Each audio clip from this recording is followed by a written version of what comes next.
Test, test, test.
Hola, hola. Buenas tardes a todos. Hola. Hola, hola. ¿Cómo están? ¿Cómo están? Okay. Quick question for anybody that wants to answer it. When I let people in the classroom from the waiting room, do you hear a noise? Okay, good. I don't want you to be disturbed by a chime that pops in every time I hear it. Excellent, excellent. We'll begin in about 2 minutes here. Get maybe 1 minute. I'm excited to discuss a lot of good stuff with y'all tonight. I did hear the chime last week and just now. Oh, so you are hearing the chime. Yeah. Oh, yeah, now I am hearing it. Yeah. Yeah. Wonder if I could turn that off. Yeah, okay, that's good. There's got to be a way to turn that off. I think the chime is for me knowing that somebody's in the room midstream, because if I'm teaching, I don't know if anybody pops in the room. I'm gonna have to look at that. I hope it's not disturbing to you. There were some students that popped in and out, and I thought it was due to Wi-Fi. Maybe they got kicked out and they came back in. Hopefully, if we have good internet during the entire process, we won't hear that chime throughout the lesson. Okay, excelente, excelente. ¿Cómo están todos? Hoy es un día espectacular. Es un día, hace sol, la temperatura es perfecta. Ok, excelente. Voy a empezar. Let's see here in the meeting basics. Oh, okay. Thank you for that bit of advice. I will follow that. Settings. I'll have to play with that later. And I just want to remind you as people are coming in, click on the button. Okay. Yeah, we can hear that. I want to remind you that let's keep our mics off unless I ask you to speak, and that allows us to not hear any background noise that might be happening in your humble abode or any workplace or wherever you are at this very moment. I have the ability to mute everybody at the same time, but sometimes as I'm in the middle of teaching, it's hard to focus on everything. So we'll just make sure we mute people as they come in. Hopefully we can all. Okay, let's do this. Let's begin. I just want to remind you before we begin that these lessons are recorded. So if at any time you miss a class for whatever reason, you can have access to them. I email it to you through Canvas and I put it on the initial modules of the lesson or of Canvas. And I believe they're in module. There they go. They're in module D, supplemental material, module D, supplemental material. And I put it by date, the Zoom lesson by date. It's weekly course recordings. Okay, empezaremos. Vamos a compartir mi pantalla. Ok, hoy es jueves. Hoy es jueves. Y vamos a empezar hoy y empezaremos con, let me expand this. See everybody, I've got two screens here. Excelente. All right. Just want to remind you that there are a couple things that we discussed last week. We have connect. You've established hopefully a connection. I have seen a lot of you complete the first initial assignments. The assignments for module 00 Turn off and Craig's light. say that again. Oh, I'm sorry. I did not realize my mute was on. Okay. Let me turn my chat screen on. Participants. Okay, I want to be able to see if I can mute you while I'm in this. Oh yeah, I can mute everybody. Okay. So just want to remind you, I'm going to put that over there so I can easily access it. So I just want to remind you that I've seen some of your Connect assignments. A lot of you are starting to complete those, but tomorrow, el viernes, mañana, tomorrow, you have module 00 and module 01 due tomorrow. I've already posted the module. Usually I post it Friday afternoon so you can start Saturday morning because it's Saturday to Friday. And that's what I do in a fully online course. But since we have class Thursday, I'm going to start posting them Thursday morning. And if you take a look at it and you will have questions, you can ask me questions during class. But I like having Thursday night with you because if the assignments are due Friday and you've been struggling with one or two assignments, you can ask me about it during class at any time. We'll set aside a couple minutes at the beginning and at the end, and I can clarify anything. So during your process, write down something that you don't understand, and we'll clarify it with the class. Also, the textbook is really good with explaining some grammatical topics. You'll see that there are activities, there's conversational activities, and we're going to go over a couple tonight. And then there's also a couple pages to explain some of the grammar and give you examples and exercises. And then there's a list of vocabulary. And all of that vocabulary is in Canvas under a link that you can access through Quizlet. If you can, there are games on that, and you can. And it seems overwhelming because there's like a list of over 100 words, but really don't feel stressed about crazy memorization. We want to be able to, use the language, and that's how we start to retain it. That's why I recommend having a journal and writing in it and practicing these words, and we can kind of memorize them that way. Okay. So before we even begin, any questions out of the gate that anybody like to ask me? Okay. No questions whatsoever. Okay, excelente. Muy bien.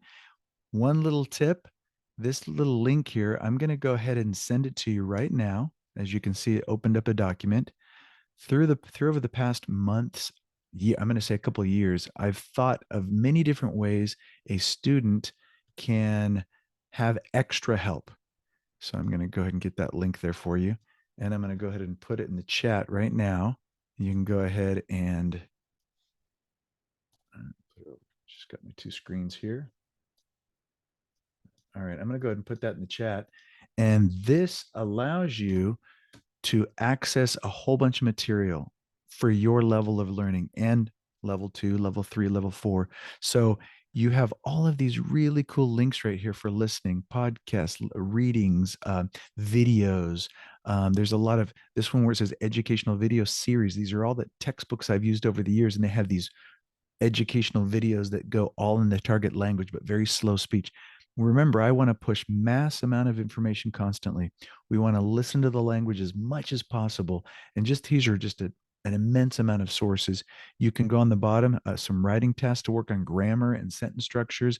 And then, of course, I've got some readings that have audio along with it, so you can listen to it and read it at the same time. And then once you get more advanced, I've just written down books that I've read in the past in the target language. These are all the books that I've read. I mean, these are the ones I could remember. I've read more, but the only ones I could remember. And so try reading when you get to that level. So some of them are pretty good. The top here, there's a link here that says italki. Nothing I'm promoting or work for, but I went through a language learning process as well. I learned how to speak Italian, very beautiful language. And for a while, I was using an instructor, a weekly instructor that I found through Italki, and she's from northern Italy in the Tuscan area. And I was able to speak to her on a weekly basis. There is a cost. Everybody has a fee. It's anywhere from $5 to $30 per session. But if you can work that into your budget, it's just an extra way of, I said from the beginning, just speak to me in Italian. I'm going to ask all my questions in Italian. And even if I'm terrible at it, we'll work through it. And I found out that the progress was really smooth with her. If you can find a person that's patient with you. But anyway, these are just things that I'm throwing out to give you additional help because you're starting off with a language learning journey right now. And I want you to kind of keep going. I want you to don't stop after this semester. Okay. Perfecto. Ok, vamos a seguir con la clase. Empezamos. ¿Cómo estás hoy? Yo estoy muy bien. Yo estoy muy bien. Un poco cansado, pero muy bien. Winter, ¿cómo estás hoy? ¿Cómo estás, Winter Sánchez? Yo estoy bien. ¿Y tú cómo estás? Sorry, I wasn't paying attention. ¿Ah? Hmm? ¿Cómo estás? ¿Cómo estás, Winter? Can you repeat it? ¿Cómo estás? How are you? ¿Cómo ¿Cómo estás? Yo estoy bien. I'm good. Yo estoy bien. ¿Y tú cómo estás? estoy bien? Excelente, excelente. Elizabeth o Liz, ¿cómo estás tú hoy? Hola, ¿cómo estás? Yo estoy Dos, bien. muy bien. Muy bien, excelente, excelente. ¿Cómo podemos decir cómo estás? ¿Cómo estás? Yo estoy muy bien. I'm going to go ahead and get out a little whiteboard here. ¿Cómo estás? Estoy muy bien. How many different ways can we answer that question as my whiteboard is loading? We can say yo estoy, I am, yo estoy muy bien. And that is not loading as I'd like to. Do we have to say yo estoy or could it just be estoy? You can just say estoy. Sometimes I like to say it just so you can hear the yo with the estoy because we're going to talk about pronouns today. But no, in the real world, you do not have to. ¿Cómo estás? Estoy bien. It's almost over redundant to say estoy and I mean yo with estoy in the real world. And that is not happening. So we will cancel that. Okay. Oh, there we go. Finally came up. All right. So, a ver, let's see here. ¿Cómo estás? Estoy bien. Can you see that whiteboard? Oh, perfecto. Estoy bien. Estoy cansado. Cansado o cansada. Cansado o cansada. Yo estoy ocupado o ocupada. Um, um, tres opciones. And there's more. Let's use just three. Estoy bien, estoy cansado, estoy ocupado. We can say things like estoy feliz. We can say I'm happy. Or I'm sad. Estoy triste. Estoy enojado. We've got a lot of these emotions. ¿Cómo estás? ¿Cómo estás? Josh Zezo, ¿cómo estás?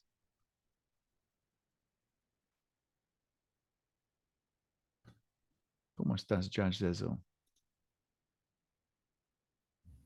Estoy bien. Ah, está excelente. Andrés Rico, ¿cómo estás hoy? ¿Cómo estás hoy? Estoy ocupado. Ah, ocupado. Mucho trabajo. Excelente. Mucho trabajo. ¿Cómo estás hoy? How are you today? ¿Cómo estás hoy? Excelente. ¿Cómo estás hoy, Eliza? Eliza S. Estoy un poco cansado. Un poco cansada, cansada. Estoy un poco Cansada. cansada. Ajá. Sí. Yo estoy cansado. Tú estás cansada, cansado, cansada, chica, cansada. We'll bring up the reason why today. A ver, Shannon Smith, ¿cómo estás? Estoy muy bien. Ok, excelente, estoy muy bien. Víctor, ¿cómo estás?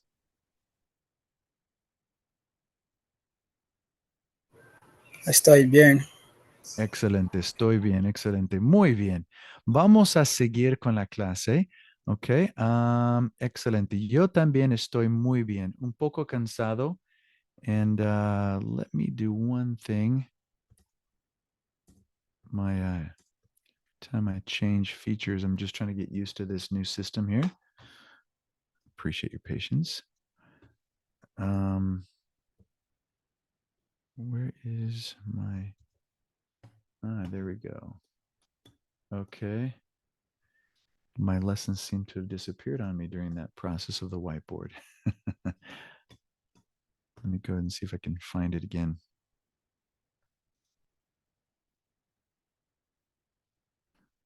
And I know you can see it, but I can't see it. So I'm going to go ahead and do one little thing here.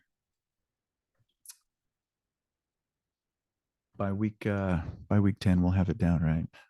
Streamline it. It'll be easy. Okay, there we go. That's what I want. All right. Okay, let's get back at it. And I'm going to go to the lesson back again. Here we go. All right. Okay, perfecto. I'm seeing what works and what doesn't work. Vamos a ver. Let's review quickly the alphabet. I'm going to have you repeat. If we can go ahead and I'll mute you after it's all said and done, but we'll go ahead and turn back on, turn off our mics to respond. A ver, clase, repiten, por favor. A, A, E, Eh, I, I, O, O, U. U, Excelente. Clase, uno, uno, dos, dos, tres, tres, cuatro, cuatro, cinco, cinco, seis, seis, siete, siete, ocho, ocho, nueve, nueve, 10, 10, 11, 11, 12, 13, 13, 14, 14, 15. 15, Bien. Someone's mic's there is pretty loud here. 16, 16, 17, 17, 18, 18, 19, 19, 20, 20, 21, 21, 22, 22, 23, 23, 24, 24, 25, 25, 26, 26, 27, 27, 28, 28, 29, 29, 30. 30. Excelente. Muchas gracias. ¿Cómo se dice 35? ¿Cómo se dice 35 en español? ¿Cómo se dice 35? 35. 35. Excelente. 3 palabras. 35. Excelente. 36. 37. Muy bien, clase. Excelente. Ok. Vamos a seguir. I'm going to continue. Lógico o ilógico. Lógico o ilógico. If we could do this, and we could probably in the chat make it easier so it's not too noisy with all the mics coming back on. Let's go ahead and put in the chat I for ilógico, illogical, and then L. You don't need to type it out. Just go ahead and quickly go L or I. A ver, número uno, lógico. Hola, Sandra, ¿qué tal? Encantado. ¿Es lógico o ilógico? Hola, Sandra, ¿qué tal? Encantado. ¿Es lógico o ilógico? Go ahead and type in. Okay. Okay, got a couple L's, a couple I's. Hola, Sandra, ¿qué tal? Hey, what's up? How's it going? Encantado. A pleasure to meet you. Es ilógico, ¿no? Hola, Sandra, ¿qué tal? Muy bien, gracias. What if I said mucho gusto? Then it would be encantado. Ok, excelente. Siguiente. Hasta luego, señor Lagos. Saludos a la señora Lagos. Adiós. Lógico o ilógico. Logical or illogical. Illogical. Ok, ok. Muy bien, muy bien. Now I got it. Muy bien. Es lógico. Hasta luego. See you, Mr. Lagos. Say hi to Señora Lagos. Adiós. Goodbye. Hasta mañana, Juan. Hasta mañana, Juan. Nos vemos. That's a difficult one. Nos vemos. ¿Lógico o ilógico? Ah, ok, ok, ok. Excelente. Es lógico. Es lógico. Hasta mañana. Until tomorrow, Juan. We'll see each other later. Nos vemos. Excelente. Antonio, este es el señor García. Igualmente. ¿Lógico o ilógico? Ok, clase. Muy bien. Uh-oh, I saw a little L pop in there. A ver, ilógico. Excelente. Antonio, this is Mr. Garcia. Igualmente, likewise. It would be encantado or mucho gusto would be appropriate, right? Hola, Norma. ¿Cómo estás hoy? Bien, gracias. Bien, gracias. ¿Lógico o ilógico? Ok, ok. Excelente clase. Muy bien. Es lógico. ¿De dónde es usted? Where are you from? ¿De dónde es usted? Soy de México. Soy de México. Ok. Excelente. Sí, todos escribieron lógico. Muy bien. Where are you from? Usted. Oh, I'm from Mexico. Soy de México. Excelente. Throughout this next hour and a half, we're going to go ahead and see some of these interrogative words pop up. Now, I know this list is not given until chapter 4, but I wanted to show it now. ¿Qué? ¿Cuándo? ¿Quiénes? ¿De quién? ¿Dónde? ¿Cuántos? ¿Cómo? ¿Cuáles? ¿Por qué? There are some examples above that we're not going to read, but they're for you to look at. You've already seen some of them. ¿Cómo estás? How are you? We've seen ¿de dónde eres? Or ¿de dónde es usted? Where are you from? The word ¿dónde? Where? If I put a de in front of it, from where are you from? Where are you from? ¿De dónde eres? You can see above several different examples. We're going to talk about a couple more today, like cuantos, for example. We're going to bring a couple of these, and we want to recycle these as much as possible through this semester. Okay. Primero, ¿cómo es? Little difficult. ¿Cómo es? That question, ¿cómo es, looks like how is in English. In our minds, we think how is. But if I say ¿cómo estás? That's how are you? ¿Cómo es? I'm trying to ask for a description of one of these individuals. ¿Cómo es, for example, Roberto? It's like translating, how do you describe Roberto? And we don't have a direct translation for that. It's very simplistic in Spanish. ¿Cómo es Roberto? Translation, how do you describe Roberto? Okay, I have three options here. The name Roberto with S and then some characteristic. Roberto tiene, he has, like he has brown hair. Or Roberto lleva, he wears. We're not going to focus too much on the wear yet. That will be for next week. But I put it in there because if I ask about Senora Mendoza, she's wearing glasses. So it's appropriate for us to say, La Senora Mendoza lleva lentes.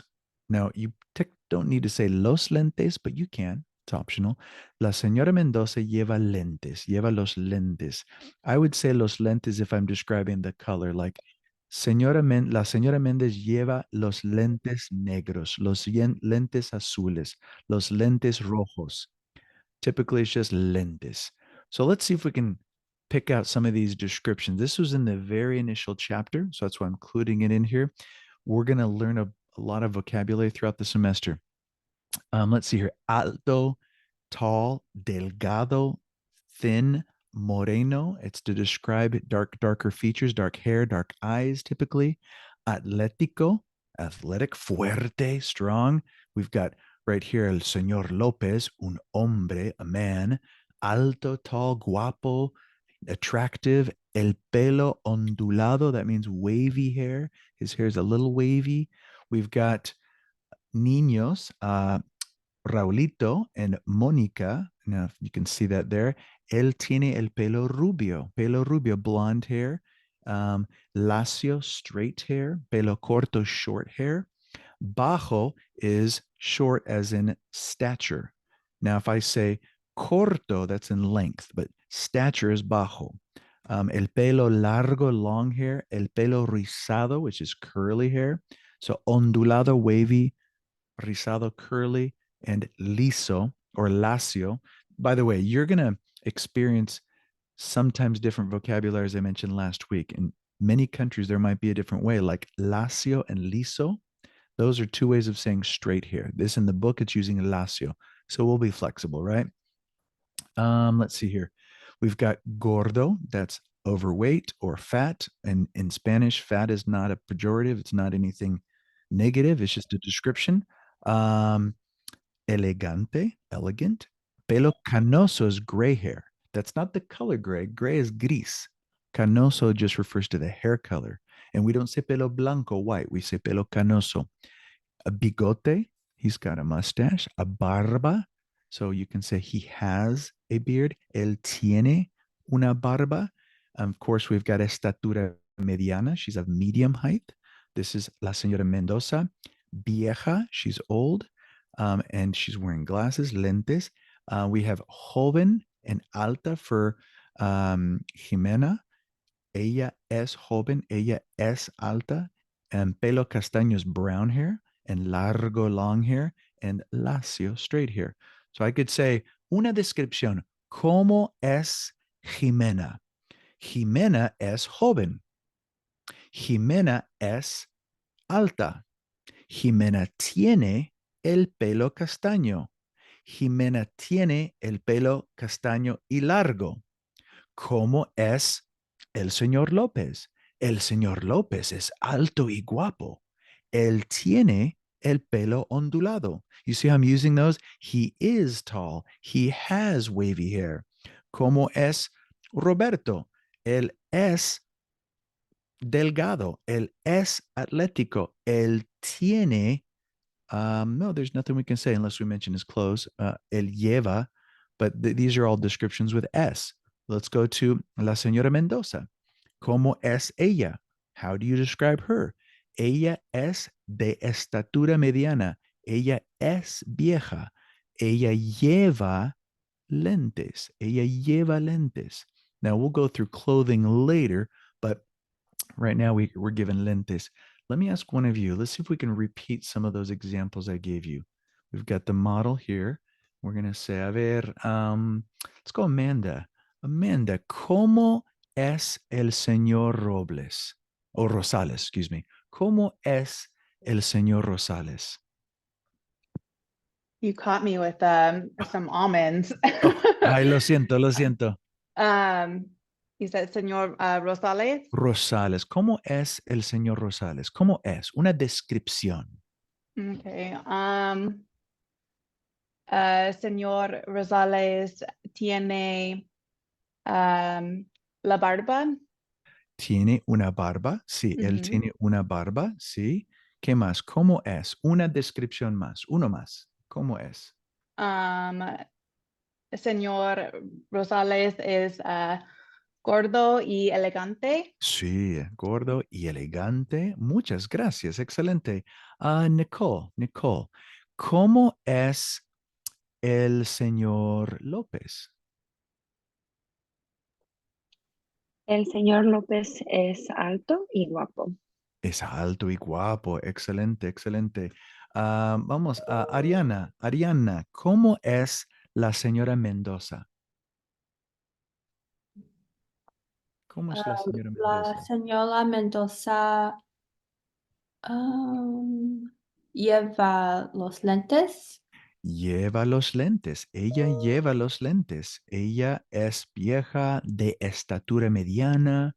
Muy bien, excelente. Uno más. Vamos a practicar uno más. Mía. Vamos a pedir a Mía. Mía, ¿cómo es Mónica? ¿Cómo es Mónica, la niña?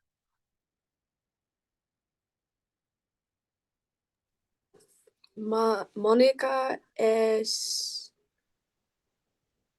Alta.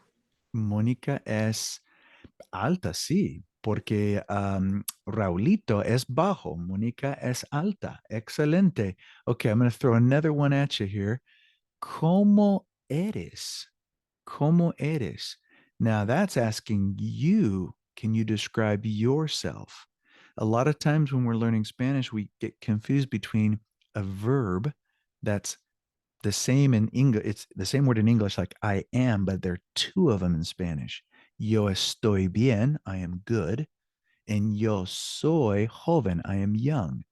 Now, I want to take this moment to tell you that in Canvas, you should get in the habit of going to each module, click on the welcome message, and then see if there's any extra material there, and then click through each link before you get to the connect assignments, because often there'll be a vocabulary list and some additional material with videos giving further instruction. But the welcome message is special because sometimes I give a video of that I created giving additional information, because a lot of times on online classes, you don't have this interaction.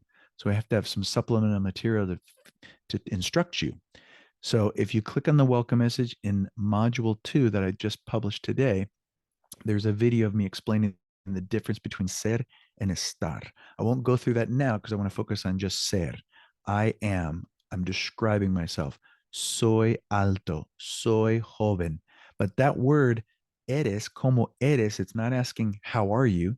It's asking, describe yourself. How would you describe yourself? So that translation is not the same like in Spanish. How would you describe yourself? Oh, yo soy joven. Yo tengo el pelo castaño, un poco canoso, a little bit of gray hair coming in, un poco canoso. And you can say, yo tengo lentes. Yo tengo or yo llevo lentes. We'll go about what I wear glasses. Yo llevo lentes. But yo tengo, no tengo barba. I don't have a beard. It's a little 3-day shadow, but no tengo barba. Yo tengo los ojos azules. I have blue eyes. So you can use soy, I am, or tengo. You might want to stick to soy with more options here, but let's see if you can pick one of these words. I'll give you an example. Professor Adams, ¿cómo eres? Yo soy alto, soy delgado y soy joven, no soy viejo. A ver, Andrés Rico, ¿cómo eres tú?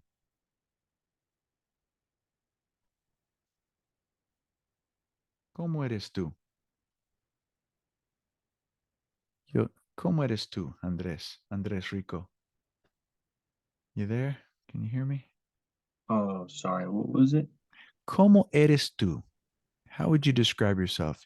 Use the sentence starter, yo soy, and then pick one of these descriptions that might fit you. You could just do one or two. Like I would. Oh, go ahead.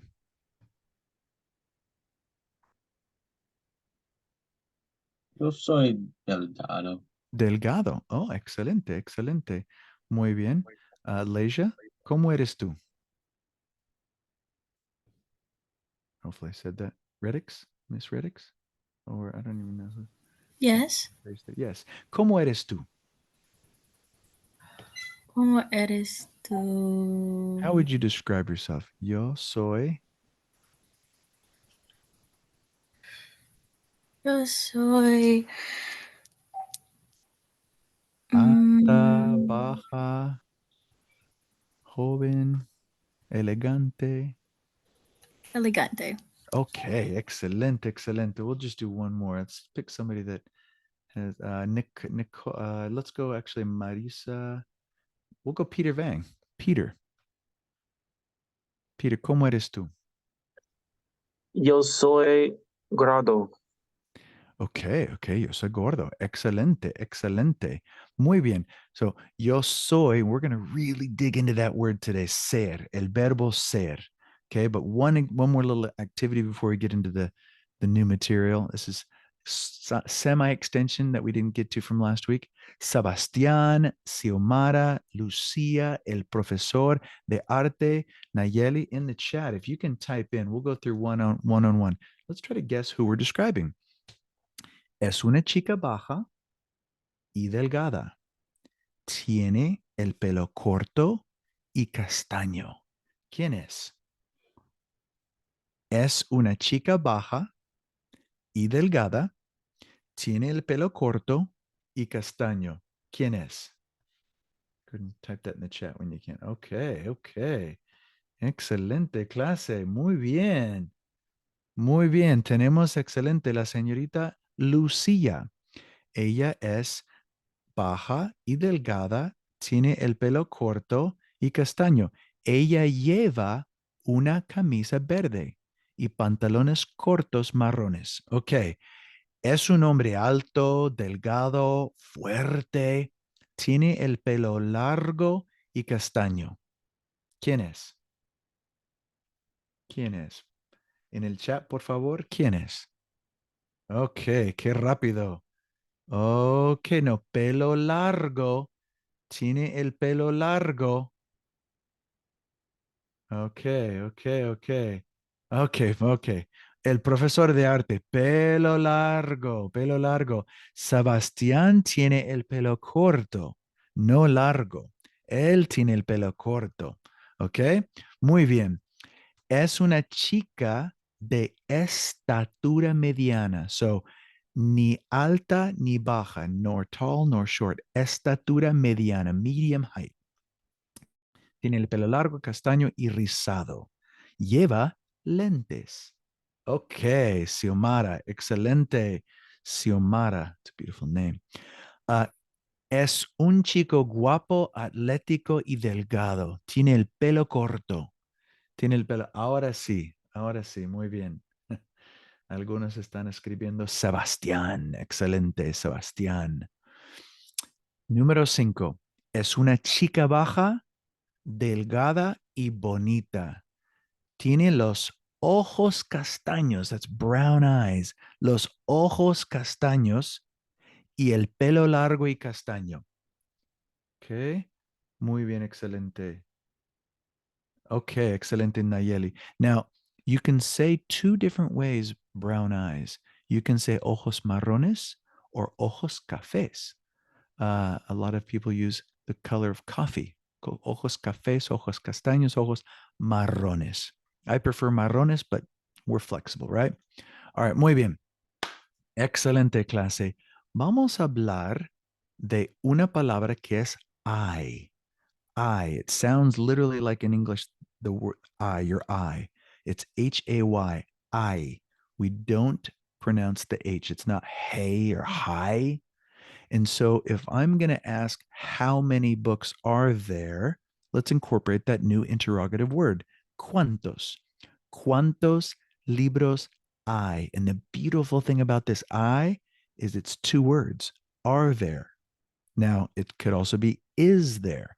So if I said there is, there are, it's just one word. I can say there is one person. There are three individuals, three people. We can say hay una persona, hay tres personas. ¿Cuántos libros hay? Hay tres libros. Uno, dos, tres. ¿Cuántos libros hay? Ok, en el chat, yo quiero saber cuántas camisas hay. Oh, and I gave you the answer. Should have hidden the answer, but we can see an example here. ¿Cuántas camisas hay? Hay tres camisas. ¿Cuántos vestidos hay? Hay un vestido. Hay un vestido. And a self note, hide the answer for next time. I wanted you to type in that answer. Okay, well, let me show you. Let's do this.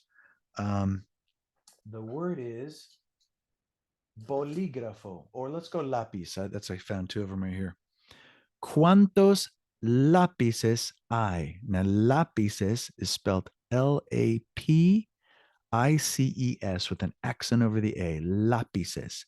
¿Cuántos lápices hay? ¿Cuántos? Can we write that? Okay, excelente. Good. Excelente.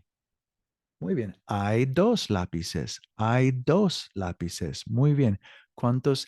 Now, notice the difference here on the cuantas versus cuantos. It functions as an adjective. How many shirts are there? How many dresses are there? Cuantos and cuantas, it depends on what item we're counting. ¿Cuántas camisas hay? ¿Cuántos vestidos hay? And you're going to see that trend in Spanish. There's a lot of gender-related speaking, meaning we have una camisa versus un vestido. Some words require un, some words require una, and we'll go through some examples. Vamos a empezar con algunos ejemplos, unos ejemplos.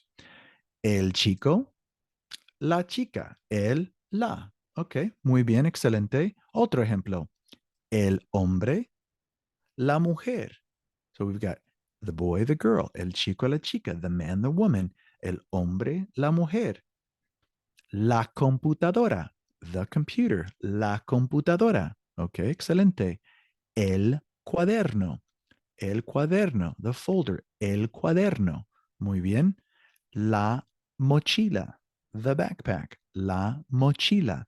You can kind of see a trend here. You see with el cuaderno, la mochila, most of them kind of have a pattern, don't they? La maleta, the suitcase.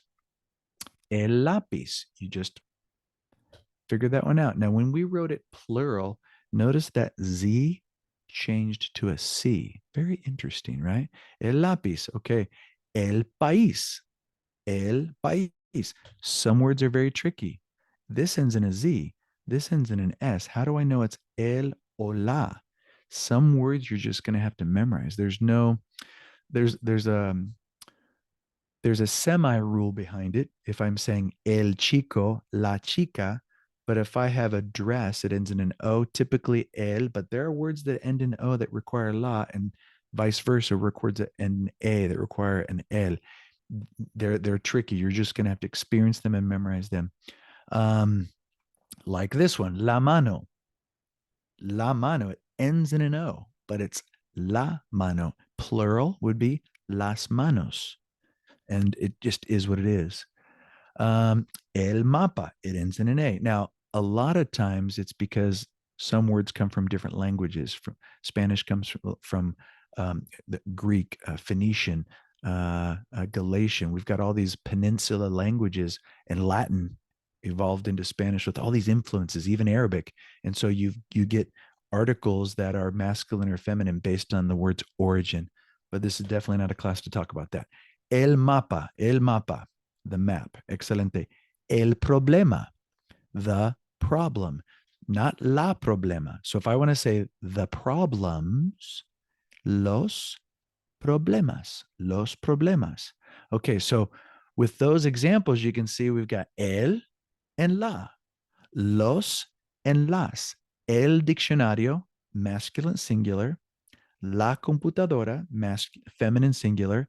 Los and las, we got the masculine and feminine plurals. Now we've got also either the indefinite, los indefinidos, definidos y indefinidos. So we're not saying a specific dictionary, like I bought the dictionary. I bought a dictionary, any dictionary. Un pasajero versus unos pasajeros. Now, una fotografía and unas fotografías. Here's the cool thing about the plural with the indefinite articles. It translates to some in English.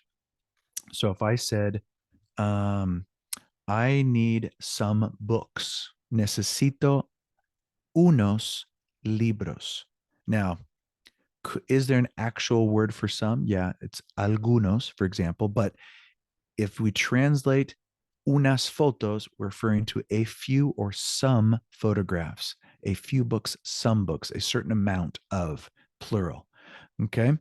A ver, el hombre, el chico, el pasajero. You can see all of these as masculine because when you're referring to people, it takes a gender role. El hombre, el chico, el pasajero, el conductor, el profesor. Some are going to end in an R. And then if it's a feminine, it's going to have an RA, profesora, conductora, pasajera. So some are going to pasajero, pasajera, conductor, conductora. And there's no science behind it. We're just going to have to see the list and compare them. And you also have ones that don't change, like estudiante. Estudiante ends in an E. So it's el estudiante, la estudiante. Estudiante.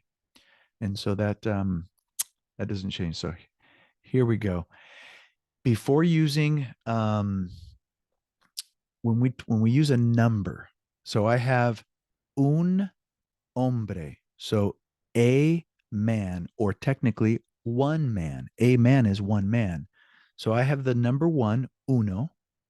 But if I say one man, I'm going to say un hombre. I'm not going to say uno hombre. So the uno, number one, changes to un if it's quantifying a person.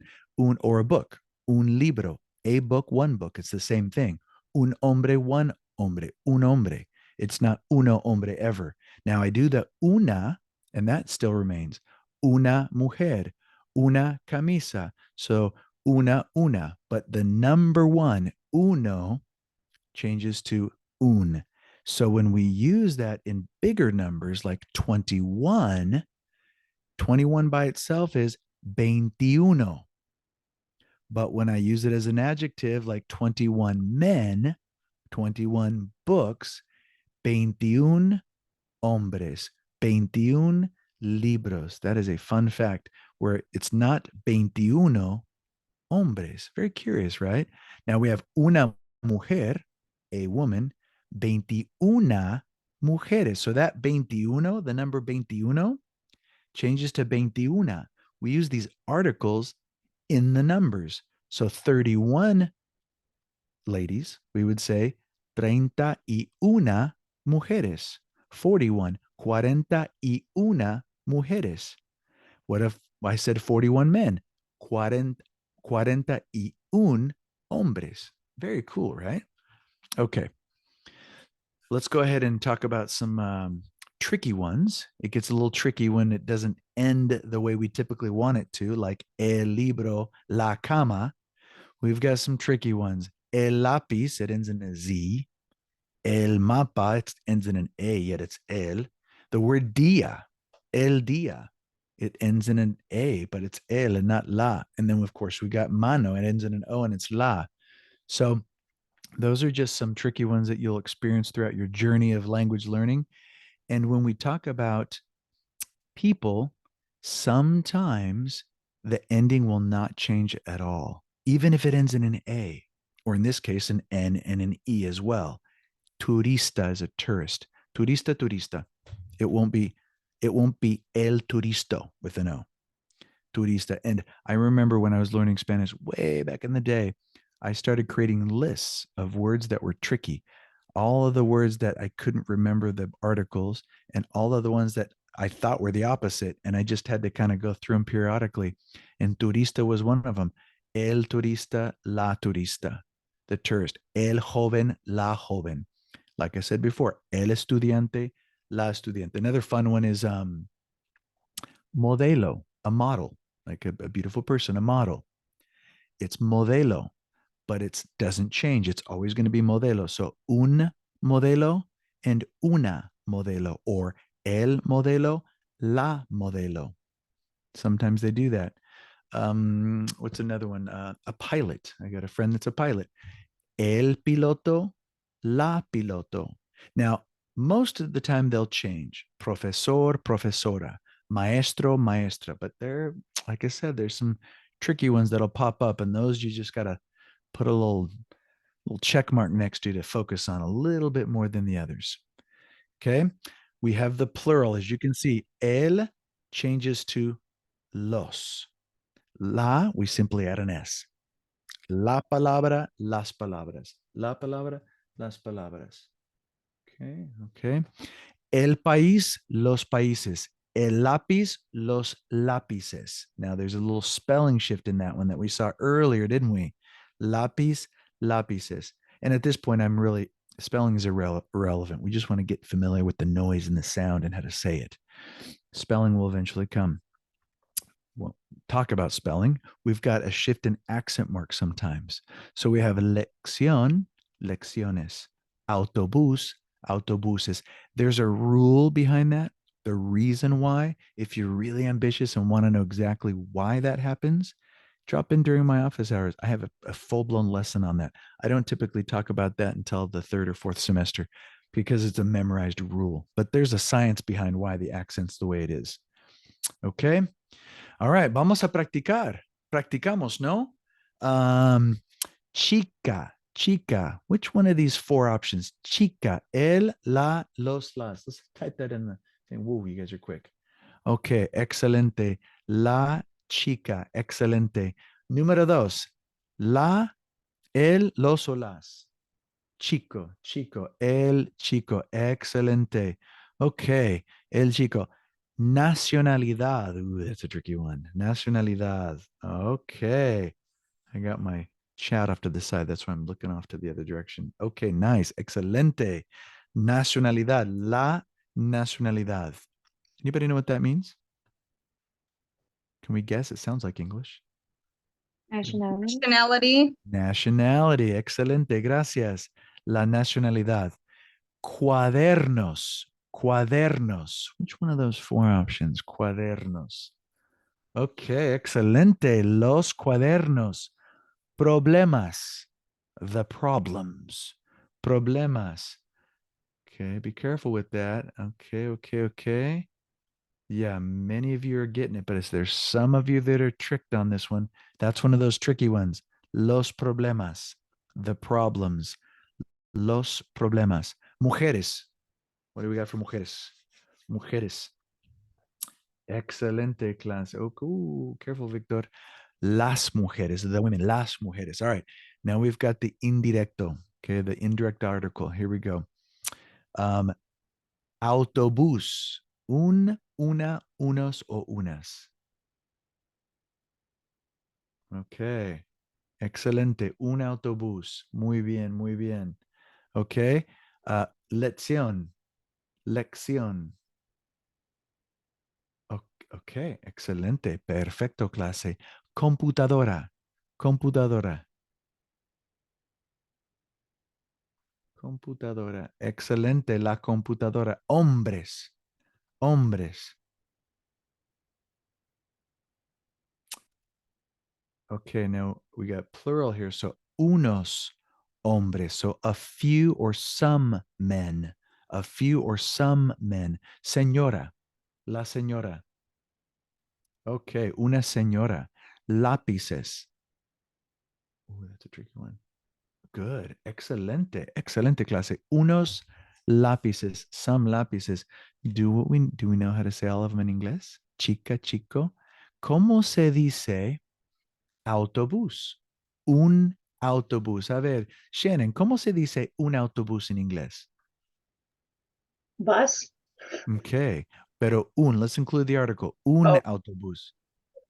A bus. Excelente. Josh S. ¿Cómo se dice una señora?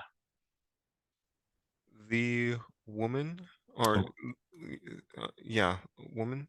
Okay. Mrs. A woman. Yeah, it's señora usually refers to an older woman. Yeah. Señora, but it's a type of woman. Yes, absolutely. Excelente. Okay. And it's usually a title like Señora Garcia, Mrs. Garcia, like you said. Let's do another one. Los cuadernos. Tiana, do we know that one? Los cuadernos. I'm gonna try. That's number 4. That's number 4. Yeah, that's a tough one. I write in it with it's got paper and everything. I don't know.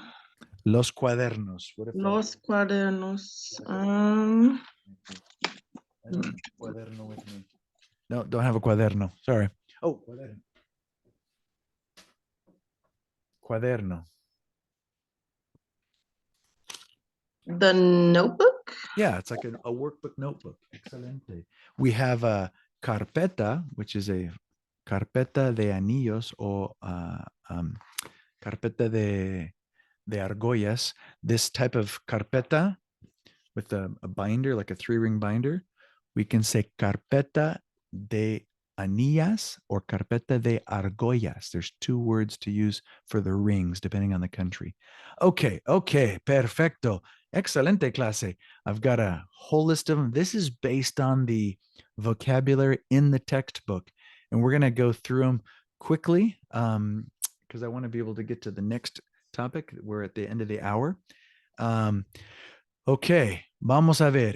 El abrigo, the overcoat, the big jacket. El abrigo.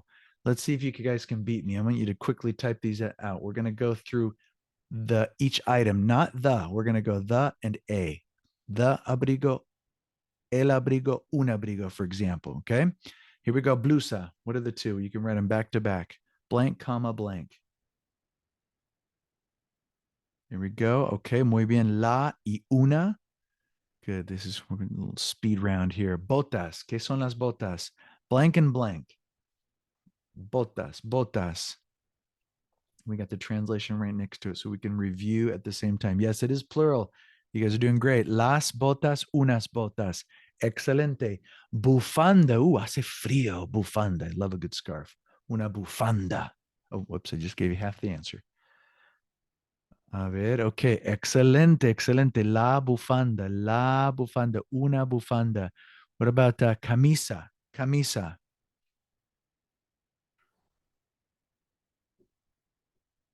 Okay. Good. Excelente clase. La y una.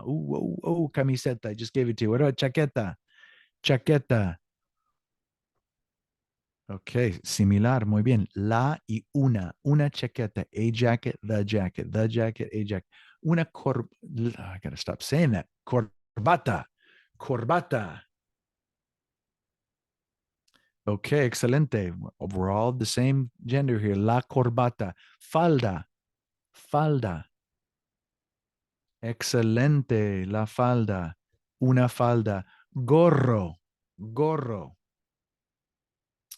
Okay, el gorro, un gorro.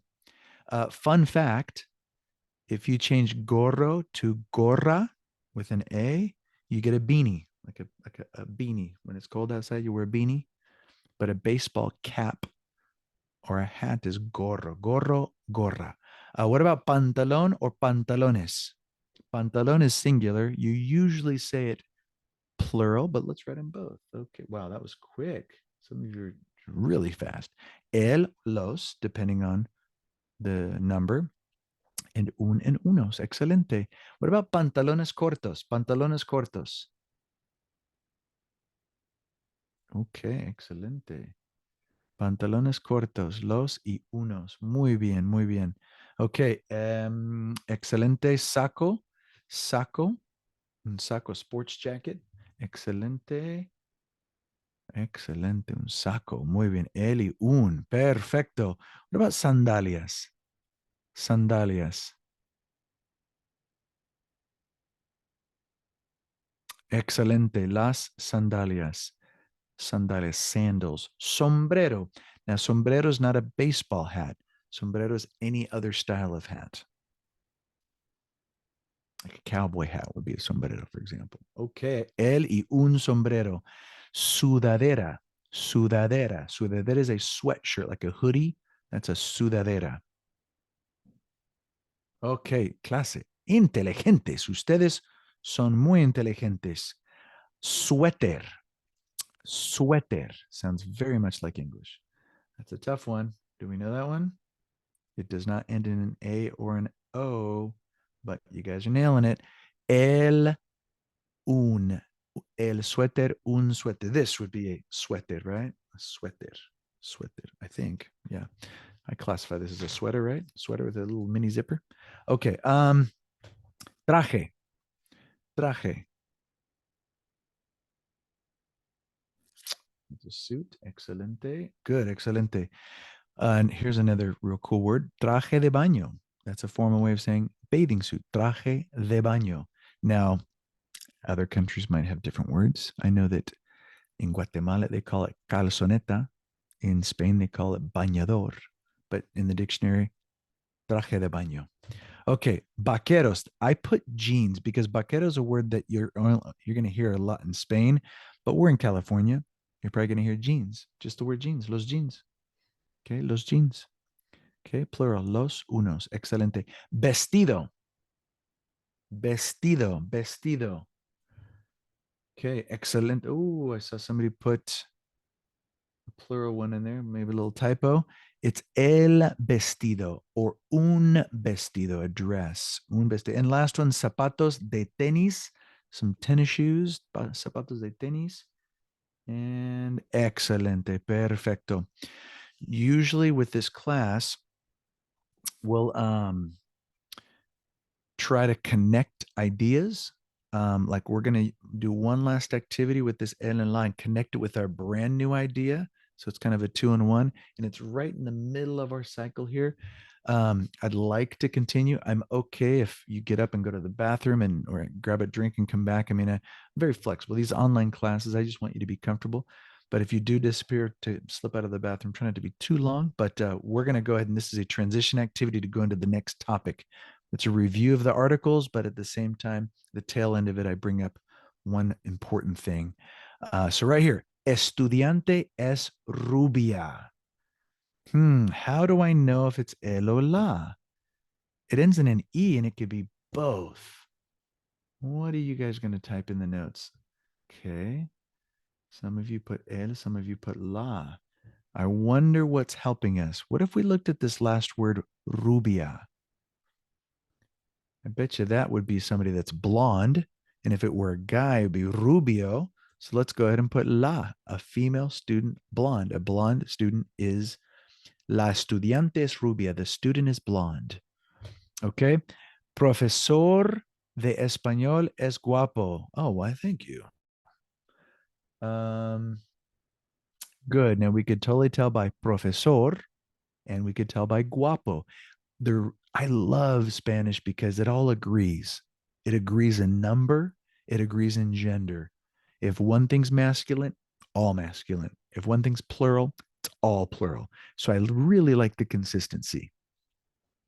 Clase de biología es buena. What things can help us identify? Excelente, excelente.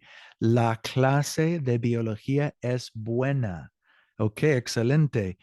Blank señorita Asensio es baja. Okay, you guys are on it, on it. You got the pattern down. Automóvil es negro. Okay, chiming in beautifully. The automobile, the car, is black. Excelente. Número 6. Blank universidad no es pequeña. Universidad no es pequeña. And excelente. La universidad no es pequeña. The university is not small. Muchacho es joven. We can't tell by joven, so what are we going to look at? Oh, muchacho. It ends in an O. Excelente. El muchacho es joven.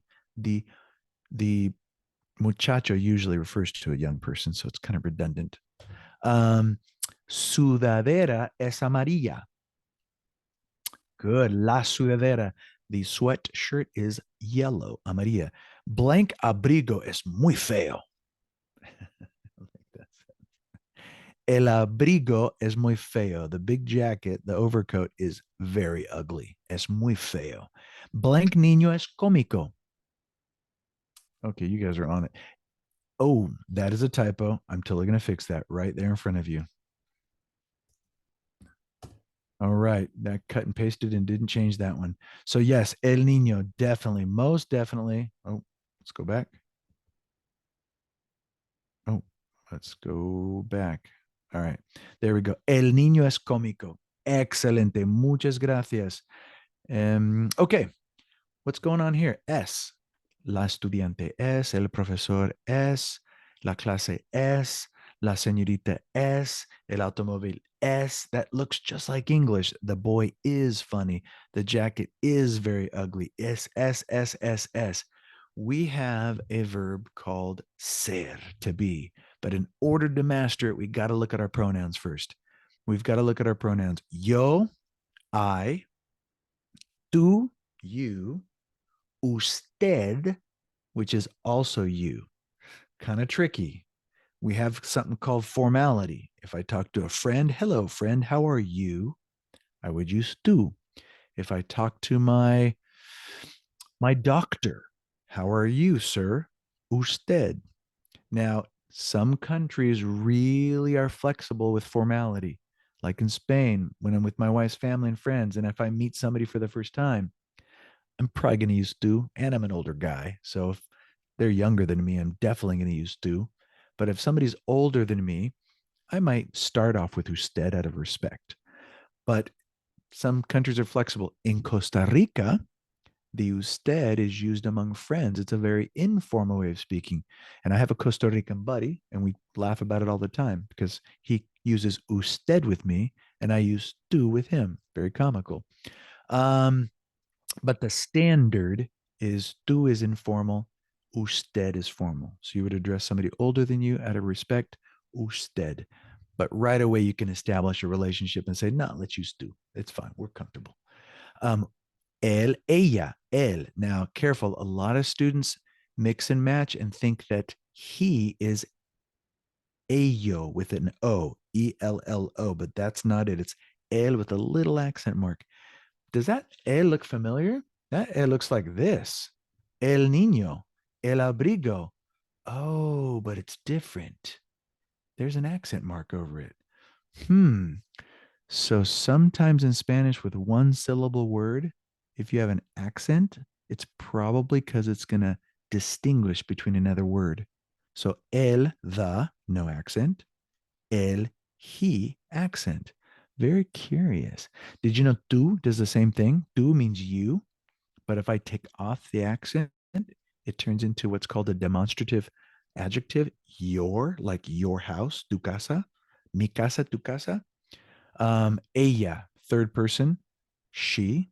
Now we also have the plural, and I like this format. The book has a different format, and I'll show you in a bit, but I like this one because I have on the left all my singular, on the right all my plural. And if I were to divide it up, I have first person, second person, third person. So it's kind of systematic here.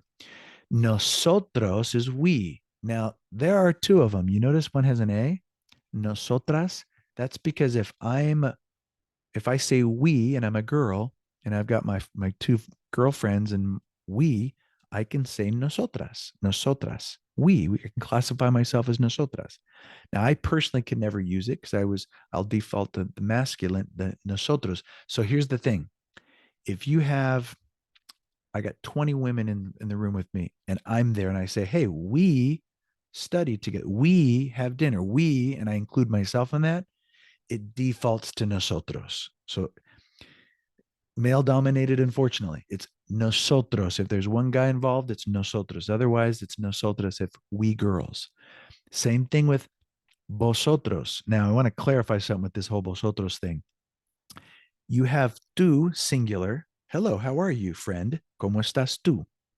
Usted. Hey, profesor, how are you? Usted. Well, when I have multiple people that I'm talking to, you guys or you girls, then I use one of these two, vosotros or ustedes. One is informal, vosotros. And if I'm talking to a bunch of girls, vosotras. One is formal, ustedes. But here's the caveat, here's the catch. It's only a distinction of formality in Spain. It's only a distinction. Let's see here. As long as there's one male in the group, it's nosotros, regardless of gender of the person. Exactly. So even if Ariana, even if you're talking and you say, hey, we are leaving right now, and there's 100 women, but you see Professor Adams over there, you're going to now say nosotros. You personally will say nosotros. Yeah, great question. Very great question. So with the ustedes, that's both formal and informal here in California and all of the Americas. So you're not going to use vosotros, to be honest. You won't use it unless you want to use it, unless you travel to Spain. That's fine.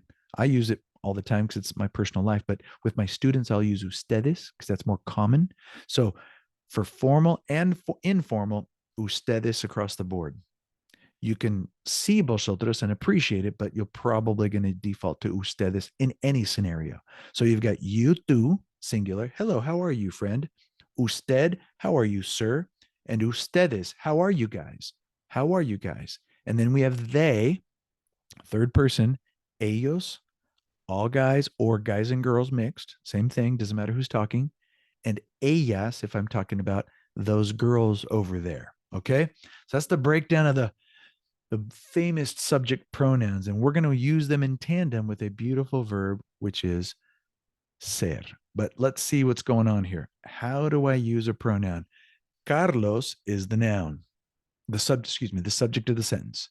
So we have the subject of the sentence, and we have the verb es, is, and then as student, the object of the sentence. We're describing he is a student.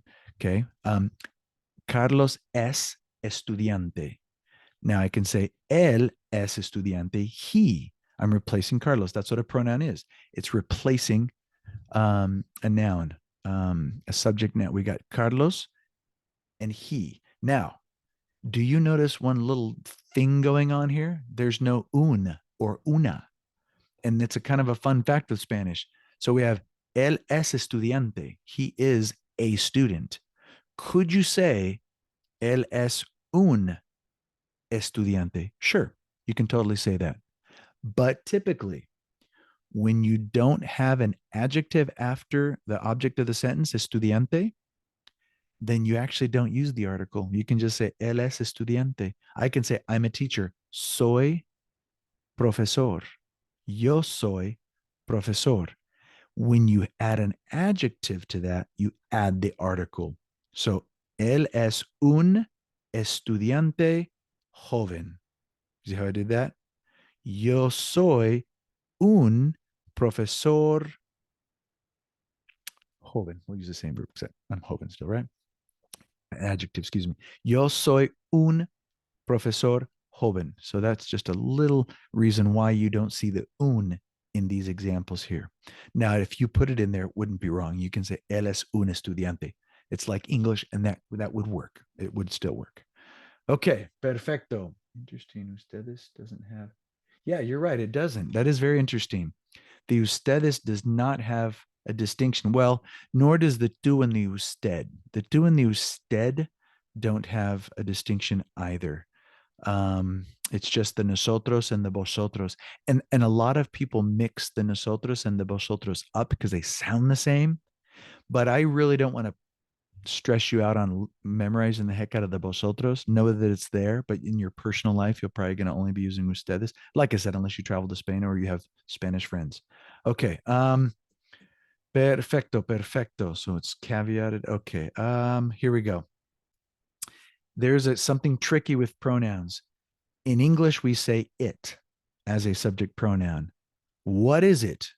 It is, or it's, a computer. There's two ways to say it, the object pronoun it. You can say lo or la in Spanish. When we're not going to talk about that until later, but for argument's sake, it's lo and la. So the question is can I say, if computadora is feminine, can I say la and say, ¿qué es? La es una computadora. It is a computer. You can't do that. When you're using it as the pronoun, it's absorbed into the verb ser. So it's not there. It's just es una computadora. Es una computadora, not lo es or la es. And that's kind of an interesting thing that you'll learn throughout the next few months. So here we go. Aquí, soy, eres, es. These are all the verbs said. Yo soy, I am.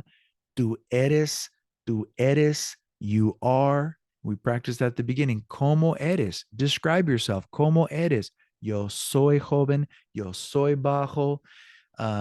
Yo soy profesor. Usted es. Every pronoun has its own conjugation. Some pronouns overlap, but in English we do that.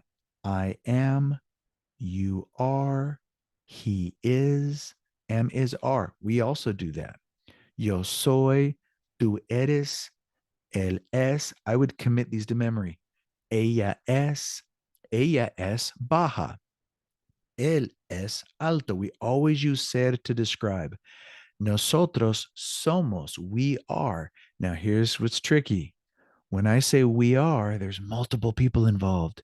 So if I say we are tall, That adjective, once I say, remember, if it's one thing's plural, it's all plural. If one thing's feminine, it's all feminine. So nosotros somos altos. A-L-T-O-S. It all matches. Nosotros somos altos. If I say nosotras, if I were a girl, nosotras somos altas. See how I did that? Or vosotras sois altas. Of course, ustedes for you guys. Ustedes son altos. Ustedes son inteligentes. You guys are intelligent. Ustedes son inteligentes. Ellas or ellas, they son, and then whatever description. Ellas son simpáticos. They're nice. Simpáticos. Very nice. Usted es profesor. Are you a teacher? Are you a professor or teacher? Profesor could be teacher and professor. Sí, soy profesor de biología. I am a professor of biology. I am a biology professor. Sí, soy un profesor de biología. Eres un profesor. So we've got soy, eres, es, somos, sois, son. Él es estudiante. Soy estudiante. He is a student. I am a student. You see how we're using él in the pronoun? The reason why we're putting that in there, that subject pronoun, is because I don't know what S is referring to. I know what soy is referring to. Soy, I am. So it's redundant to say yo soy.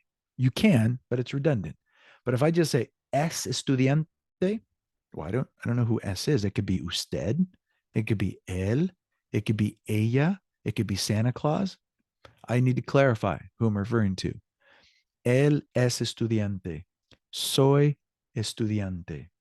So we got all these beautiful things. Okay. All right.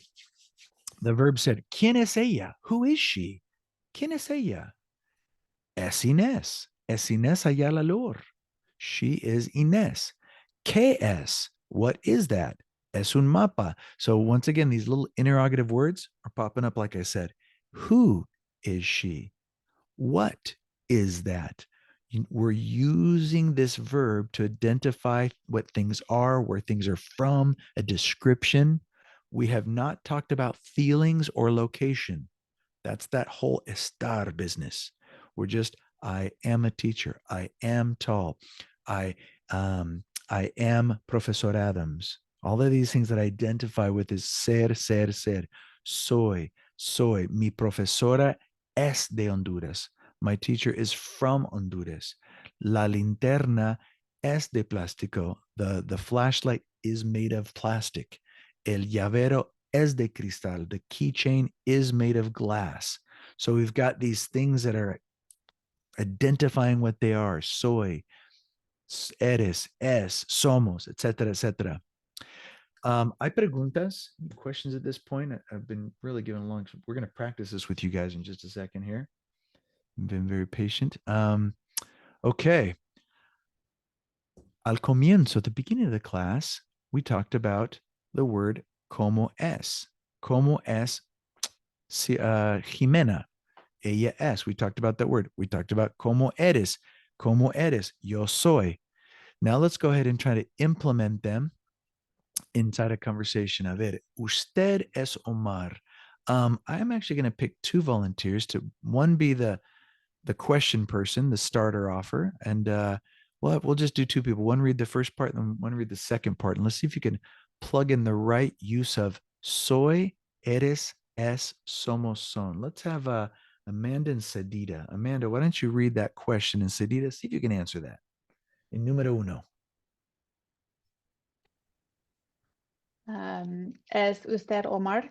Okay. Sí, soy Omar Acosta Luna. Okay, excelente. Sí, soy Omar Acosta Luna.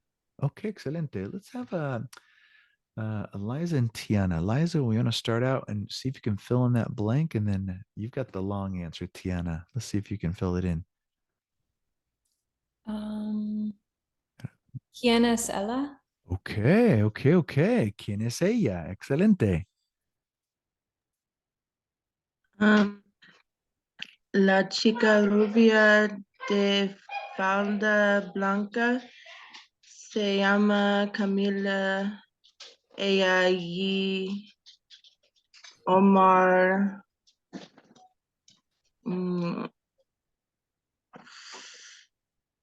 ¿Eres amigos?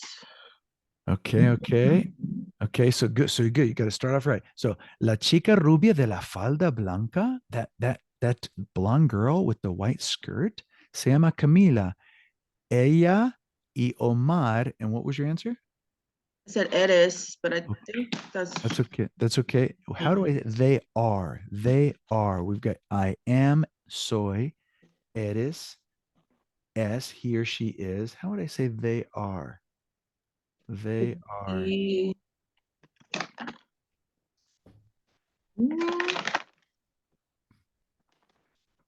Son. Excelente. Ellos son, or ella y Omar, because we can replace ella y Omar with ellos. They are. Ellos son. Excelente, excelente. Okay. A ver. Let's pick two more individuals here. Let's go the two Joshes. Josh Zezo, you want to start? And Josh S, you want to finish?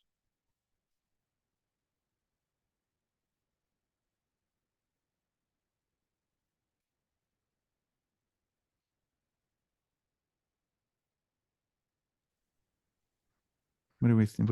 How can we fill in that blank there? Blank, profesores ustedes? Would it be? Oh man, it would be la, right?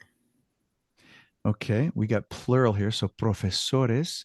We're actually going to use one of these words here. We're not going to use an article, el right. o la o los o las. We're basically saying, are you guys teachers? Are you guys? Ustedes? One of these words fits ustedes. What out of those five options, which one would you choose? Eres. Okay. Well, eres is are you, like tú, eres tú, profesor? You could ask me that, but if I've got multiple people, I'm going to give you a second guess. So soy is I am, eres is you are. That's that. Those are no options there. It's between es, somos, and son. What do you think? What do you think? S. Well, we're just gonna give it to you. We're gonna throw in the towel here. That's okay though. It's okay though. I appreciate your effort, Josh. We've got son profesores ustedes. Are you guys son profesores ustedes? How do we answer that, Josh S? Guessing here, but no, Omar y yo eres estudiantes de la universidad. Okay. So Good. eres. Eres, good attempt there. Eres is like if I would say tú eres, you are. We've got Omar and I.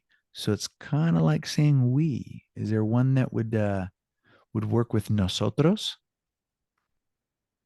And I know this is tricky because we had just seen the conjugations. We're not too familiar with them yet. So it's more of just processing it at this point. So it's okay. We can commit errors. It's fine. Soy. Soy is I. So that's you're getting closer. Yo soy is I, but we got Omar in play there. Omar is like part of the program. So I'm gonna jump to somos then. Good. There you go. Somos is the best option there. So, a ver, ¿es usted Omar? Are you Omar? Sí. Soy Omar Acosta Luna. Yes, I'm Omar Acosta Luna. I am. ¿Quién es ella? Who is she? La chica rubia de falda blanca, the blonde girl with a white skirt, se llama Camila. Her name is Camila. Ella y Omar son amigos. She and Omar are friends. ¿Son profesores ustedes? Are you guys teachers? No, Omar y yo somos estudiantes de la universidad. No, Omar and I are students at the university. Okay, university students. Okay. Excelente, excelente. I want to go ahead and do something a little different here. I always like to push the idea of reading. Remember, mass amount of information constantly. And I pushed the idea of maybe listening to something on a daily basis. I suggested a couple podcasts, and I have those slides in there to remind you. Maybe keep a journal every day and write for 10 minutes. Try to recycle some words you like to memorize. But this is a kind of a little mini reading test in the textbook. Found this out with Eloy Ramirez Obando. I'm going to give you I'm going to set a little timer here on my clock. And I want to read it individually, silently first before we go over it. We need to try to make sense of what, and I know it's big and it's a lot. And we're only on day one and we're learning yo soy. I get it. But I want you to try to cycle through these words and struggle through it the best you can. Some of them sound like English, like hamburguesas and sandwiches, and other words are going to be big, like la comunidad hispana. So I get it. We're not going to understand everything we read, but let's go ahead and I'm going to put a timer and we'll just silently do it. Let's give you, I think 2 minutes is enough to cycle through this. Let's go ahead and do that. 2-minute clock now. Go ahead and wait.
Got about a little less than a minute left.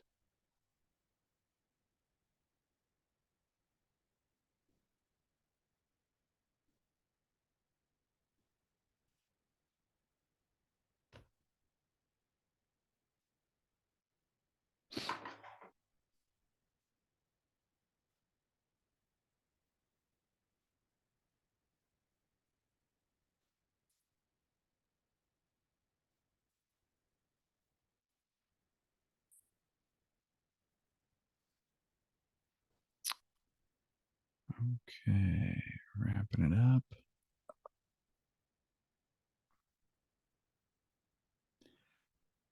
Yo creo que es suficiente tiempo, suficiente. Voluntario, let's go line by line. Any volunteer that would like to try to read this? Very first time reading in class. So I get there's a lot of pressure here. Any voluntario? I will. Okay, go ahead, Shannon. In Spanish or En español, no, vamos Oh, a leer en okay. español. Sí. Okay. Eloy Ramirez Obando es mexicano, americano o chicano. Ok, es una descripción, ¿sí? Eloy él no es mexicano, no es americano, él es mexicano-americano, dos culturas. Ok, excelente, gracias, Shannon. ¿Otra persona? ¿Otro voluntario? Ok, Josh S., por favor. Es un chico estudioso y trabajador. Ok, más descripción. Es un chico estudioso. Could we guess what estudioso is? Studies. Yeah, he studies a lot, so maybe studious. We don't necessarily use studious a lot in English, but that's fine. He's a studious young man. Y trabajador. Ooh, that's a tough one. Trabajador. To work. Yeah, work. So we would describe him as a hard Hard worker. worker. Good. Él es un chico estudioso y trabajador. And one little thing I want to point out, notice the adjectives are after the noun. A lot of times that's how they work. Instead of a hard worker, well, that's hard workers all in one in there, trabajador, but like suéter. I'm wearing a gray sweater. Un suéter gris. And that goes after, not always, but most cases it goes after the noun. Es un chico estudioso and not estudioso chico. Él es un chico estudioso y trabajador. Excelente, Josh. ¿Otro voluntario? Ok, muy I'll bien. go. I'll Ok, go, Amanda. Okay. ok, Amanda, then No. Marisa. Oh, okay. Yeah, gracias. Ahora es estudiante de la Universidad del California, Berkeley, y en el futuro estudiante de medicina. Ok, ok. Es estudiante. Ustedes son estudiantes. Yo soy profesor. Ustedes son estudiantes. Eloy es estudiante. Y en el futuro, futuro es como inglés, ¿no? En el futuro, estudiante de medicina. Eloy quiere ser, it's a new phrase there. He wants to be, quiere ser médico, doctor, médico, doctor. He wants to be a doctor. You can say médico or doctor. Él quiere ser médico, quiere ser doctor. Excelente, muy bien. Ahora Marisa. Sus comidas favoritas son los tacos, los tamales y los burritos, pero también las hamburguesas y los sándwiches. Ok, muy bien. Mucho vocabulario, comida, mucha comida. Sus comidas favoritas. Now that sus is new to you. That is one of the uh, demonstrative adjectives I was talking about. His food's favorite. That favorite goes after food. It's an adjective after the noun. His favorite food, or in this case, his food's favorites. His favorite foods son, plural, are los tacos, los tamales, los burritos. Pero, that's a good conjunction right there. But, pero, también, also, también, las hamburguesas y los sandwiches. So there's a lot of good new vocabulary there. His favorite foods are tacos, tamales, and it's saying the tacos, the tamales, the burritos, and also, or but also, pero también, the hamburgers and the sandwiches. Okay, excelente. Voluntario, anybody want to read this little caption here? A ver, next student. I can. Mia, gracias. Soy chicano, mi familia es de México, pero yo soy de Los Ángeles, California. Hablo inglés y español. Okay, there's a lot going on here. Soy Chicano. Now he identifies as Chicano. Normally, somebody that's Chicano, it's a cultural connection to their Mexican roots, but they're usually second or third generation Mexican. So they weren't born in Mexico, but they are raised feeling Mexican. And it's a huge population in California that's a Chicano population. It's actually a movement too, back in the 70s, a Chicano movement with Cesar Chavez, etc. So he identifies, soy Chicano, mi familia es de Mexico. You can see that his family's from Mexico, but he was born in California. Pero yo soy de California. I'm from California. ¿Qué es hablo? Okay, that's just, we've seen that just in basic Spanish. I speak English and Spanish. Hablo. We're going to talk about verb conjugations with AR verbs, hopefully next week or the week after. Hablo inglés y español. Excelente. Muchas gracias, Mia. Any other volunteer to keep going? We had another couple more sentences to get through here. Or I can just randomly call on you. Nicole, you want to give it a go? Sure. Eloy admira a dos activistas chicanos, Edward James Olmos y Antonio González. Olmos es actor de cine y televisión. También trabaja para la comunidad hispana aquí en Estados Unidos, especialmente como promotor del Festival Latino del Libro y la Familia. Ok, vamos a parar ahí. Muchas gracias por leer. Muy buena pronunciación. Eloy, admira. That's a word that looks like English. It's another AR verb like hablar. Admirar is to admire. So it kind of looks like English.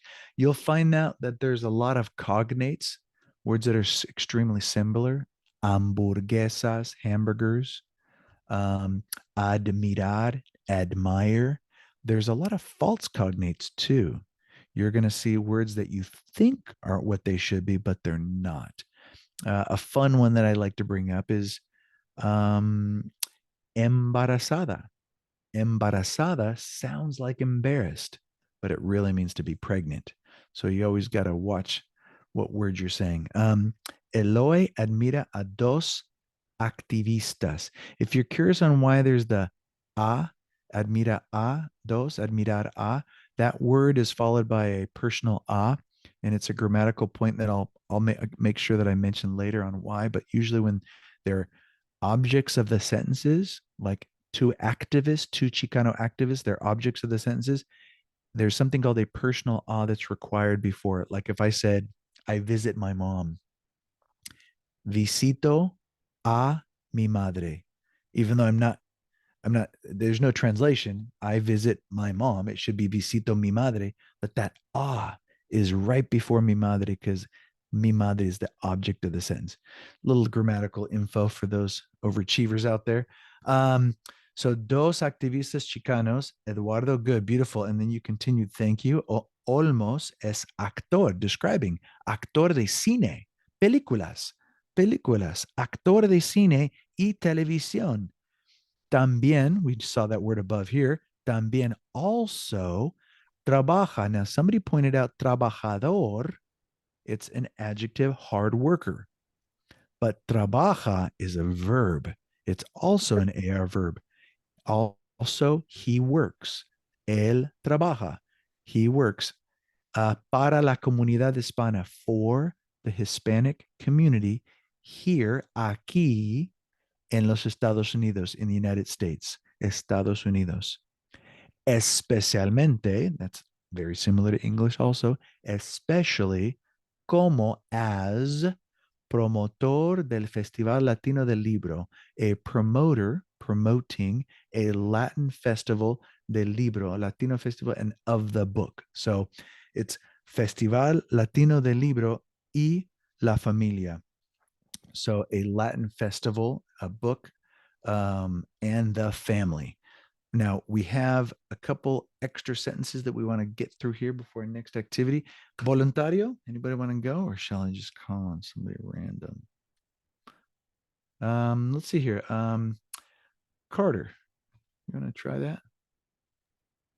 Starting then, at Antonio. Yeah, Antonio, and then go ahead and read all the way through project, and then we're going to go ahead and assign the rest of them. Cedida, if you want to read para él through Hispano, and to finish it off, let's see if we can have Winter read the final one. So go ahead and start off with Antonio.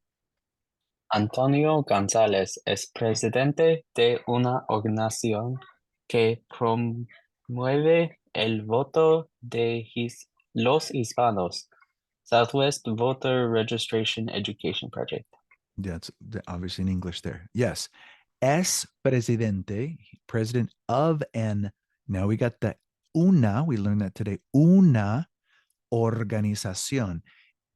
All of the words that end in ción are primarily, almost always, I mean, I can't think of one that's not going to be feminine. So una organización, una reunión, like a meeting, una bendición, a blessing. So all of these things with ion have a feminine article there. Que promueve, now promover is a big word. That's probably the toughest word out of the entire paragraph. To promover is to promote. So when you don't conjugate it, promover kind of looks like English. But when you say promueve, that's an interesting conjugation. It's called the stem changing conjugation. I won't go into detail now, but that's what that is. Promueve el voto de los hispanos. The vote, Hispanic votes, promotes Hispanic vote, wants to get Hispanics to vote. All right, continue. Who's up? Adida, you think? Es muy importante el voto hispano. Okay, para él, for him, para él, we know that that's he, and it also takes the place of him in this case. For him, we wouldn't say for he, for him, okay? So es muy importante, it's very important, the Hispanic vote. Es muy importante el voto hispano. En el futuro. Oh, sorry, I don't want to read that. Who's up next? Who's finishing it off for us? Winter, I think.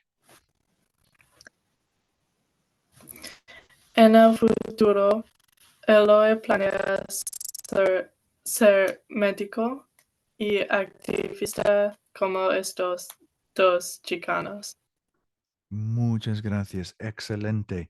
Okay. En el futuro, Eloy planea ser médico. So Eloy plans to be a doctor, médico. You can say doctor also, but ser, he plans to be. And notice I'm not conjugating the verb ser.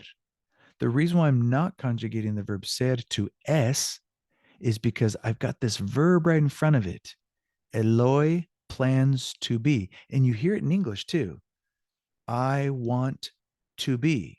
If I wanted to say to be in a conjugated form, it would be I am. But I'm not saying I am. I want to be. That want is now taking control of the sentence. I want to be. I plan to be. Eloy plans to be. Eloy planea ser médico y activista and an activist como estos dos chicanos. Now, that last part has some funky business going on here. This estos is these two chicanos, as or like these two chicanos. Okay. All right.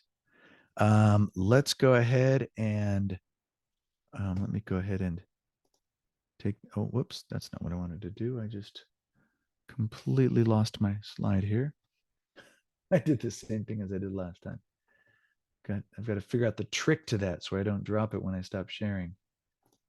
We have one more thing to do, and I appreciate your patience. We got a little bit of time left. I want to get to this one last activity. Okay. Excelente. There we go. Can we address the question that Victor had in the chat? Sorry, I Why didn't do see the we question. have las for hamburguesas and los for sandwiches? Oh, beautiful. Let's go back to it and we'll address that right away. Let me go ahead and get back to that slide here. Thank you for pointing out the questions. Sometimes I don't see the notification pop up, so I appreciate you pointing that out to me. Okay. There it is. All right. Let's go ahead and share my screen again. Okay, excelente. So let's go ahead and find out what's going on here. So las hamburguesas. So pero también. So we got hamburguesas is feminine. If I change that to singular, it's hamburguesa with an A. Now sandwich does not end in an A or an O. It's kind of like lápiz. It's got some other consonant. And in that case, we're just going to have to memorize it. Now, this is a borrowed word. You can tell what language it's borrowed from, right? We borrowed it from English. There's a lot of words that are said in Spanish that are borrowed. And in fact, there are many others that are created via Spanglish, just randomly made up words. But a lot of words that exist in the dictionary come from different languages, and sandwich is one of them. And a lot of them default to a masculine singular. In this case, sandwich is singular and masculine. So if I say sandwiches, I'm making it plural. Whenever you have a word that's plural and it ends in a vowel, like hamburguesa, you just add an S. Whenever it ends in a consonant, you add an ES. So sandwiches, sandwich. Hamburguesas, hamburguesa. Another word that does that is tamal. Tamal is singular. Tamales, ES. You add it in there.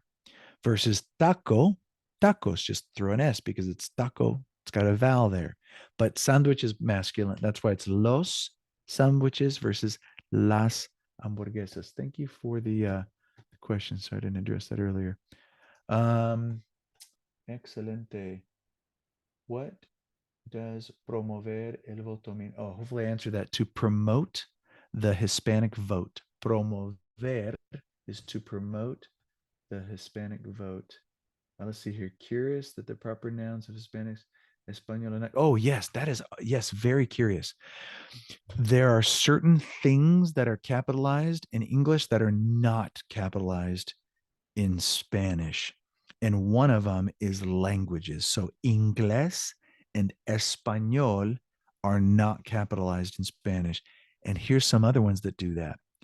The names of the months and days of the week are not capitalized. So if I say my birthday, el 8 de febrero, febrero is with a lowercase f, and they're not capitalized. So there's some that do that. Obviously, names of places and names of people will be capitalized. And the title of a book, only the first word is capitalized, the rest is not. So you'll see kind of curious things like that pop up. One last fun fact in this reading, that since you guys have some great questions, by the way, you see these little two orange arrow thingies on each side. Those are the quote symbols. We have quotes that go above the letter, don't we?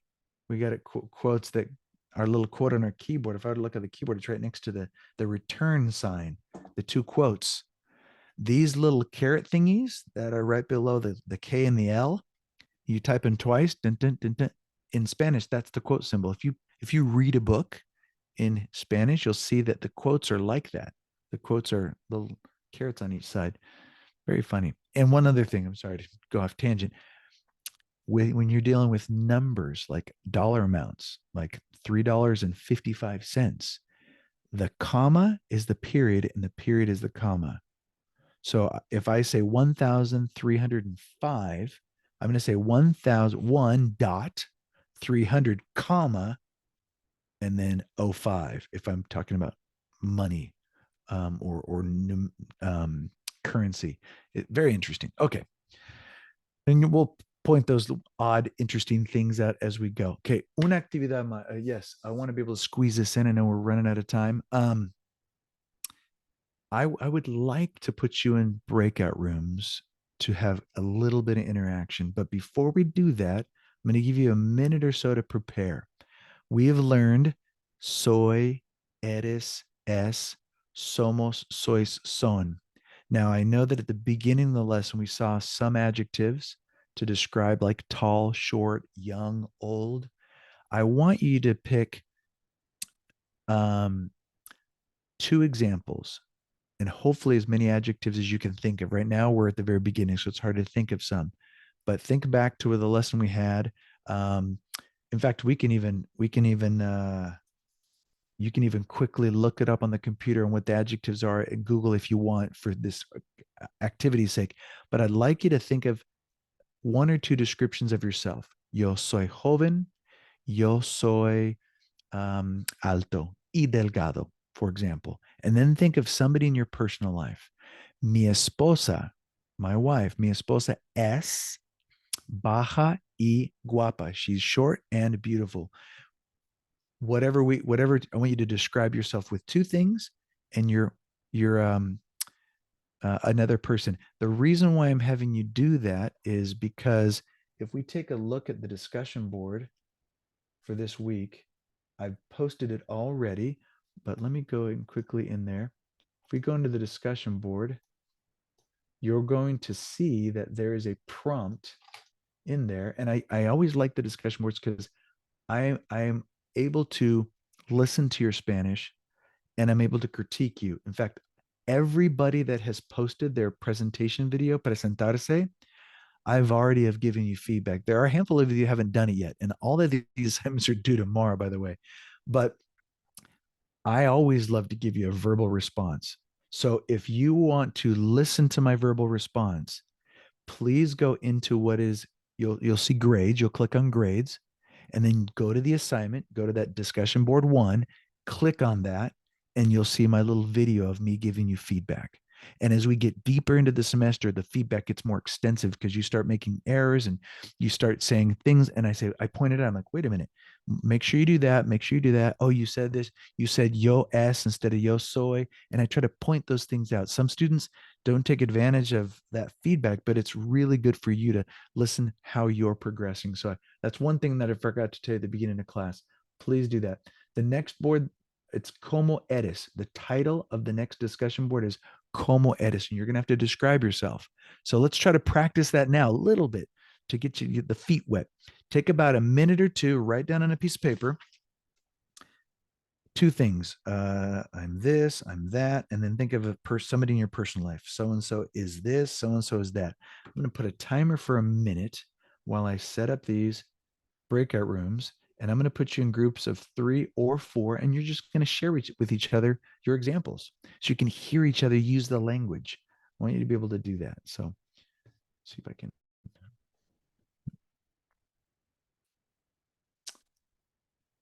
Okay. See how I can get you in some breakout rooms. Okay, we're going to go 9 participants, assign automatically. Yeah, we're going to go 5 breakout rooms. We'll go 3 to 4 people per breakout room. That allows us to kind of do a little round robin. Somebody start, somebody read their answers. You can share with each other. You can learn different adjectives from each other. Go ahead and give you about. And this will be the final activity, by the way.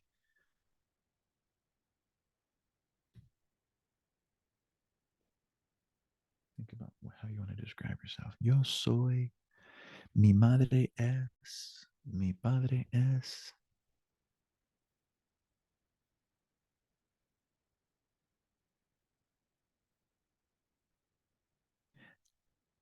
During the breakout room process, I'm going to jump in randomly to your rooms. I might not get to everybody, so I want to apologize ahead of time.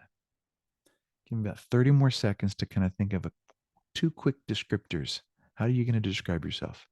If you want to be ambitious, use a couple of the things we saw in the beginning. You can say, mi madre tiene el pelo canoso. My mother has gray hair. Maybe you can do that. Or maybe your friend wears glasses. Mi amigo lleva lentes. Be ambitious if you want.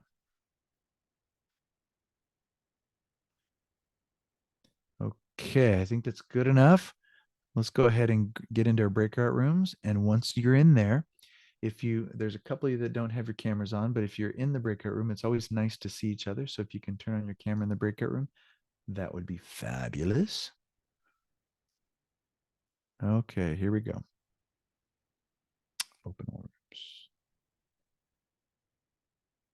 Let's see here.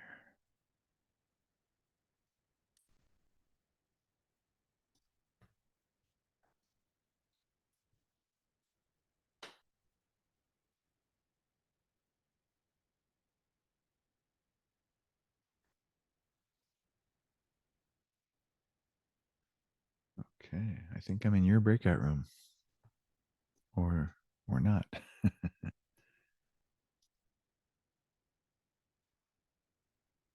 Peter and Tiana. Yeah, I'm waiting for you to jump in, Tiana, to breakout room 4. Do you know how to do that?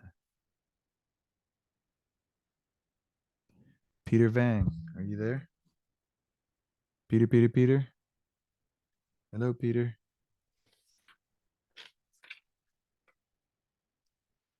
Peter.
¿Cómo estás, Carter?